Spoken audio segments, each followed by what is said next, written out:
Halo Sobat Football Lovers, kembali lagi di channel Balnews 2. Nah, kali ini di channel ini kami membahas berita seputar olahraga sepak bola. Dari mulai berita timnas Indonesia, informasi Liga Indonesia, informasi Liga seputar internasional. Bagi kalian yang belum subscribe channel ini, bisa langsung di subscribe dan nyalakan loncengnya agar kalian tidak ketinggalan video terbaru dari kami. Baiklah, langsung saja kita masuk ke video pembahasannya.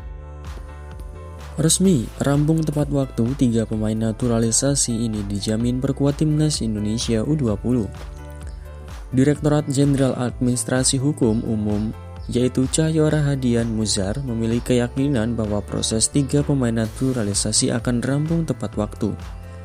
3 pemain tersebut diharapkan bisa membela timnas Indonesia U20 di Piala Dunia nanti.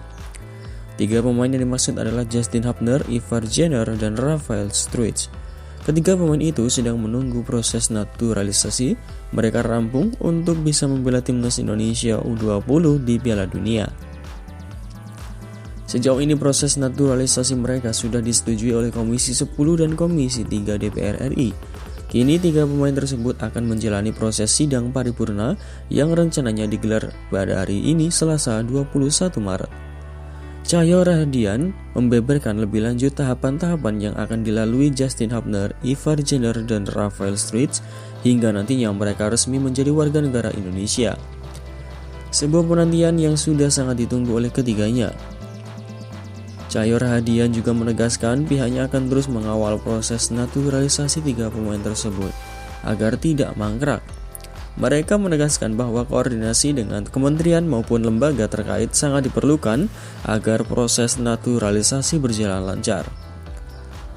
Cukup, insya Allah kita percaya diri kali tidak mau kerja keras dari pihak lain dan DPR jadi sia-sia.